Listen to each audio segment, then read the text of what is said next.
First of all, I'd like to thank Rahul personally for being associated, supporting, and I would like to say being a role model for budding sportsmen and sportsmen around the world.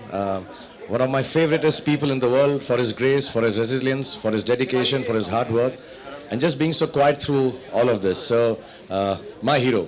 So thank you very much for being on the same dais. I thank the BCCI, of course, and I thank the Association of Indian Universities. I thank the HRD Ministry, of course, and everyone who's associated with this, NDTV, even Star, all of you coming here tonight to help us create a platform which we all truly believe in this whole team that is trying to set up the University Cricket Championship is perhaps one of the nicest platforms that we can provide for budding sportsmen, not just cricket, starting with cricket, but also, being able to explain to people what sports can do and what sports can do for them at the grassroots levels. So thank you, everyone. Inshallah, it will be a big success.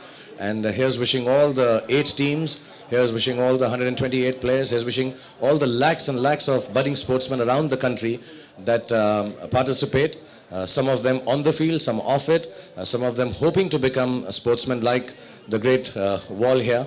And we wish them all the best and hope this goes on forward, not only by our association, by associations other than us who take other sports also to this level. University cricket, and especially the Rohinton Baria at one time was one of the most high-profile cricket tournaments in this country.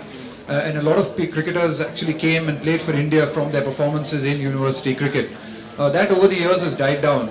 And I think with initiatives like this and competitions like this, there's a great opportunity to revive, cricket in the universities and give people a chance to play in the universities. I think one of the great things of reviving university sport, and for me, which is really special, is it allows children and it allows young boys and girls, especially, the opportunity to study as well as to play sport. And I think that is really important in today's day and age.